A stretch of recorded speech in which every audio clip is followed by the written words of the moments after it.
Welcome in, folks, and hello to you all. Whoops. Uh-oh. We gotta bash the Zenith.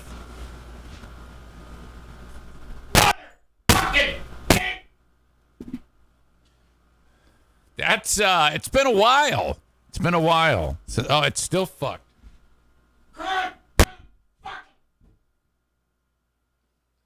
Okay. That's ridiculous. What a way to start. I said like 3 words, and then it was all just dumb. It's, I guess, a lot of people love that. They love the idea of smashing a piece of equipment to get it to work. It's 1974 all over again. That just popped into my brain. Me saying that, this popped into my brain. I am a sucker for big, long, you're going to think I'm going to say penis, cars. As you know, I've talked about the 1974 Pontiac Catalina that I had growing up when I was a kid. My first car. My first car was actually a 2-door with one of the quarter panels smashed. And then I upgraded to a 4-door. Now, this was 1985. I cannot believe that in 1986, or maybe 87, when I got my first Catalina. So the car was only 13 years old then, because it was the 74. But it seemed like it was 50 years old. God, that sun is just burning right in on my face. Look at that. That's ridiculous.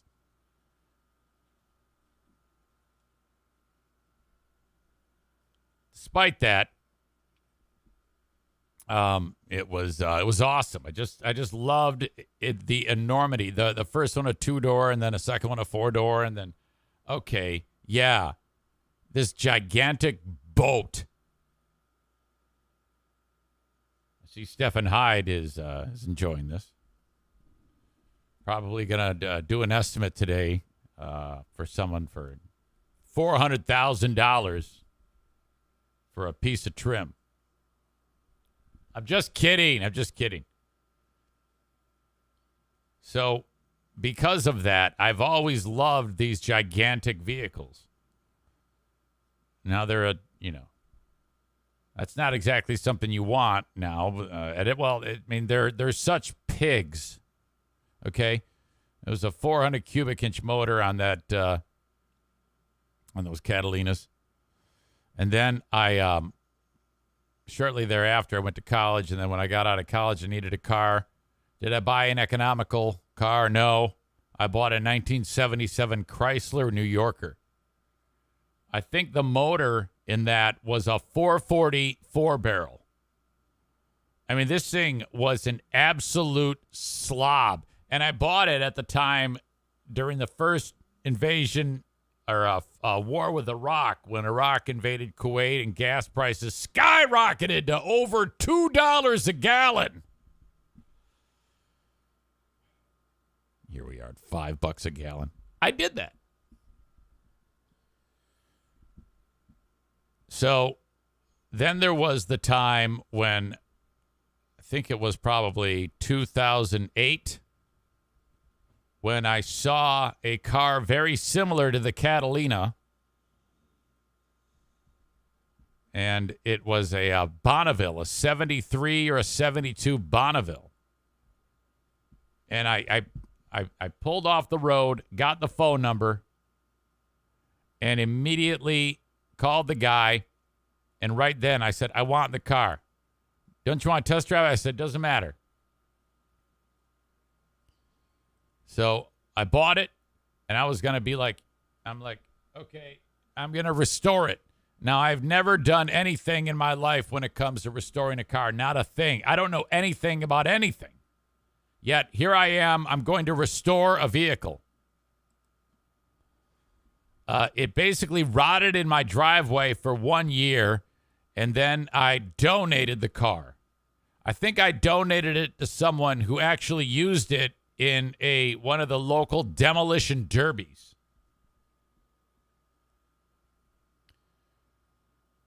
Driving down Baldwin the other day, someone is selling. Not a Catalina, not a New Yorker, which, by the way, New Yorker is a very expensive car back then. They're selling a 1977 Lincoln Continental Town Car Mark IV.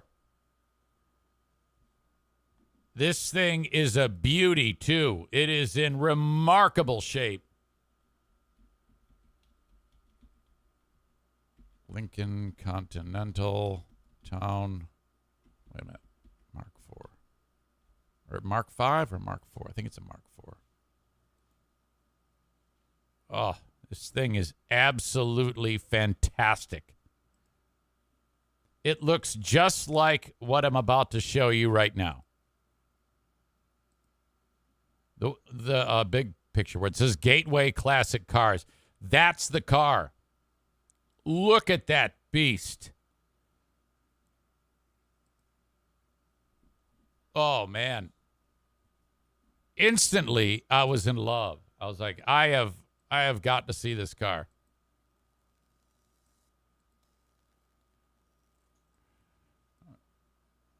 All right, this company's selling one. Okay, Mark V. I thought it was Mark IV.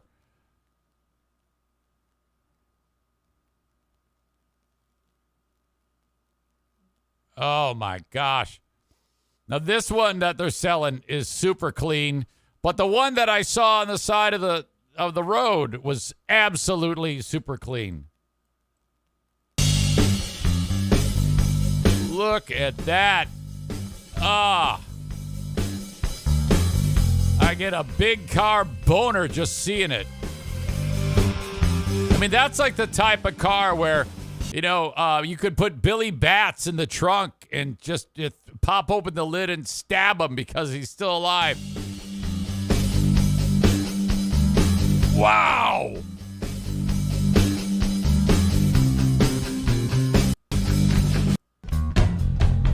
leather. Oh, moonroof. Look at that interior. It's even got cruise control and a cassette player. Look at that trunk. Full-size spare tire.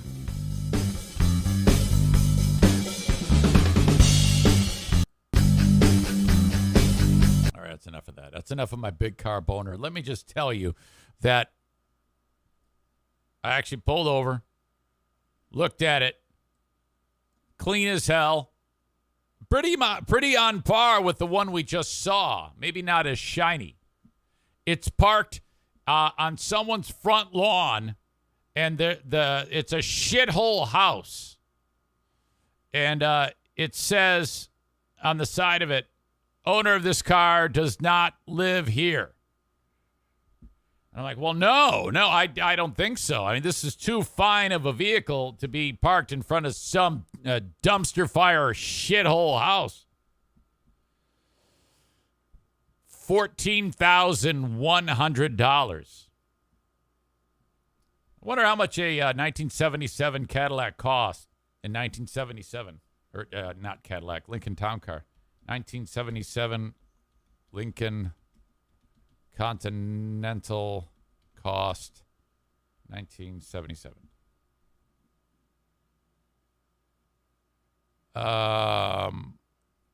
Originally, this vehicle in 1977 cost $9,636. Oh, God. Actually, I take it back.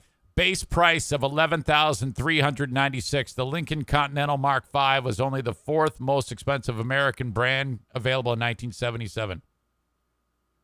The Brits used the term yank tank to describe the cars produced by American auto builders. So after I saw the vehicle, I was like, oh, man, I want this car, but that's not a good idea. That wouldn't even fit in my garage. And I can't afford it. I'm trying to pay for a wedding. I'm trying to pay for college, maybe in 10 years. Okay? But after seeing that, I got to thinking, looking at the progression of that vehicle, the Lincoln Continental, and I just picked a booger out of my eye and flicked it. You may have seen that. Terry is begging for a subscription, I guess. Terry says, fuck these ads. Someone buy me a subscription, you cheap bastards. By the way, Terry, I forgot to mention this. Terry has donated, Terry and his lovely better half have donated $70 for 2 paintball scholarships. So 2 people are getting scholarships to paintball. So if you want to play paintball for free, reach out to me, Eric at ericzaneshow.com, for Sunday's paintball event. 2, count them, 2 of you will play for free. And I'll do it in a drawing style. Thank you, Terry and Beth. You're very sweet, very kind. So, all right, yeah, Terry's begging for a subscription, but he has also donated money out of his own pocket. That is very kind. So I was looking at the Lincoln Continental, and as the years went on, 77, 78, 79, the downsizing and the shittiness of it was just, oh, God, American cars in the 80s, just shit. Terrible. The 77, right about there, that's when they started to go downhill shortly thereafter. Kenny adds, how do you donate paintball money but don't subscribe to Twitch? Well, he's thinking of others, Kenny. That's what he's doing. You know? He's putting himself before other people. That's how that works. You know? It's very kind of him to do that. All right. So, welcome into the Eric Zane Show podcast, a daily show where I discuss news, nonsense, and my personal adventures personal adventures from the Baldwin Ace Hardware Fear Bunker Studio, smack dab in beautiful Hudsonville, Michigan, where it was 100 degrees yesterday. Yeah, it wasn't quite. It was like 95, but it felt like 104, 105 degrees. Not as bad today as the heat dome moves on, but it's still very, very warm. But no big deal. We'll get through that. We have Dear Meathead coming up in 41 minutes, roughly. I could always use questions for Dear Meathead. Send them along on the Shoreliner Strifing inbox, Eric at ericzaneshow.com. Yesterday it was YMCA Day, which I've really, it's kind of become a habit now.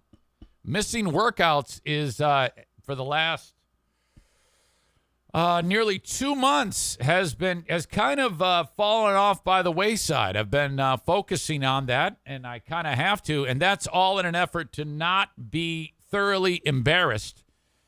October 16th for the Grand Rapids Half Marathon, where a glutton for punishment, Eric Zane, what originally I said, I am never going to run another half marathon ever again. I'm now back. I have a short memory of the humiliation and the pain. I had no business even attempting that race last year. No training. Mildly obese. And limping my way the last half mile, somehow finishing and being thoroughly embarrassed. Mike Ball hung up about $138, $139 on that race. I think I crossed like 40 minutes later. It was hideous. But I've committed again to doing that race and raising money for the AT Children's Project. So I started running and got pretty consistent in May. In fact, I was very consistent. And that has segued nicely over into June. My weight is down. I weighed 175 this morning at a high of 186.8 when this all got started.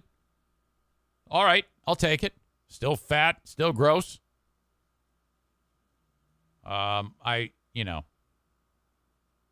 celebrate, last night I had a cheese sandwich. I don't think that on any diet meal plan it says, go for the cheese sandwich. Now, this might have been some of the most dead calories anyone could ever eat because the cheese wasn't even cheese. It was that shit orange shit that each has wrapped individual, like cheese food, which is remarkable. They call it cheese food, and the word food is what makes it not actually cheese, and that's just strange. It's like a misnomer. It's not even. But I got done doing what I was doing. I'll get to that in a second, and it's like 9:45 at night. It's like I've got to eat. I'm starving. 2 pieces of the shit cheese onto white bread, another piece of white bread on top of it. Ugh. It disappeared in like 15 seconds. I'm like, that's not enough white flour garbage carbs for me. I should wash that down with an enormous Thomas's plain bagel, which I did. And then 1 handful of peanut M&Ms. So I followed up the workout, and then I had a bunch of work that I had to do with cheese sandwich, bagel with butter, handful of M&Ms. Go to bed. What? How am I even effective at losing any weight here? It's not like I'm eating appropriately. Oh, that's ugly. That is just ugly. It's probably more because of the getting to the gym, less having to do with the food I'm eating. I'd probably be 145 pounds in the past month and 22 days worth of work if I had eaten appropriately. But that is oh boy, that's 10 times harder than the workouts. Before that, though, at the Y. Okay, so now I've talked about this before, and I know this sounds ridiculous, but there is a dress code with Team Knuckle Dragger. I am an honorary member of Team Knuckle Dragger. So Andy and Brian they're the ones that started it. And these two guys are, everybody in the gym knows them. They're just the sweetest, most fun people there. They keep it light and enjoyable. If they aren't there, especially Andy, because he's got a huge mouth, the atmosphere at the gym is less fun. It's more like no one talks to each other at the gym, at the YMCA. If Andy is there and Brian they're like Penn and Teller. Which one was the silent one? Penn's the talker. Teller is the silent one. Brian is the teller. But they have to be there. So they made me an honorary member, and then they'll text me every single day, here's what we're wearing today. And it's always like gray top. And in fact, they'll say the color of the shorts and the color of the top. And then we all have to coordinate and dress. I know that sounds ridiculous. I know it. But that's just how it has to be. So I'm getting ready for the workout yesterday. And I look at the group chat or the group email. Group text. And it says, black top, blue shirt. Black shorts, blue shirt. I go, all right, I got that. Because occasionally they'll send me something like blue. I don't have a pair of blue shorts. They'll go blue shorts. I'm like, I don't have anything. Well, you got to get some. If you want to be on the team, you have to dress like us. And I'm always like, yeah, all right. So I go, well, I got this one. Black shorts, blue shirt. I go into the drawer with the workout clothes, get my stuff, throw it in the bag, walk out, get to the Y, get in my gear, and I'm excited to see the boys. I come around the corner, and they're wearing blue shorts, white top. And they're like 40 feet away, pumping iron. And I'm like, wait, what the fuck? Bust out my phone. I read the wrong text. I knew I did it. I didn't even need to look. Andy is like, why is, and I've done this before. He's like, why is this so hard for you? He goes, what do I have to do to get you, on the same page as us? I said, I think this will do it. He goes, take a picture. Here we are. Your old pal, Eric Zane. Brian is the bigger of the two. There's Andy. What the fuck? And I screwed that up. Very embarrassing. But hopefully they'll still include me in Team Knuckle Dragger. We even have T-shirts made, as you know. So, all right. That was bad enough. I go, all right, I'm leaving. I'm going on the treadmill. I'm doing my thing. And then Andy says to me, he goes, hey, about your treadmill, I want to talk to you about this. I go, what is it, Andy? He goes, that video that we shot of you not long ago when your tits were bouncing all over the place. He goes, you look terrible. I go, okay. And he goes, but you look better now. He goes, you're running more upright. You don't look like you're laboring as much. I go, wow. I go, well, that is music to my ears. Thank you. I headed around the corner, and then I come walking around, and there's a guy on the bench press, and I look, and the weight has fallen. He's a kid. He's probably like 15. The weight is on his chest. He has failed. He's gone as high as he can go, and the weight came crashing down on his chest, and he can't move. And he's like, it's not on his throat, but it's going to roll onto his throat. So Johnny on the spot, your old pal Eric Zane is there. I got my water bottle. I got my softball that I roll out my legs with. I got my phone. I got my headphones. Drop it, and I immediately come running over the kid, and I have to like kind of stand over him with my balls actually over his head, and I go 1, 2, 3, and we pull it up, and he is just mortified. This, when that happens, though that's how Dick the Bruiser died. If that happens, it's extremely embarrassing, and you're like, oh shit. Now what could have happened was because he didn't have collars on the damn thing. It could have slid one way, and then the weight slide off, and then it goes way to the other side. The whole thing was ugly. But your old pal Eric Zane, of course, was there, and I go, hey, shake it off, a little less weight, buddy. And he goes, yeah. I go, it's happened to everybody. I've been there. Don't sweat it, but could have been bad. Thank God I was there. That's what everybody says about me. Thank God he's here. I think. So that was it's quite a day. Went from embarrassment to being right place, right time. Could have been the right place, but it must have been the wrong time. Could have been a wrong call. I don't know the words of that song. All right.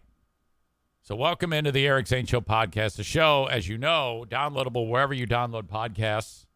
Just search Eric Zane Show, and you can download the audio podcast and listen to it whenever you want. You can do that on Twitch, too. You can watch it later if you want. Twitch.tv/Eric Zane Live.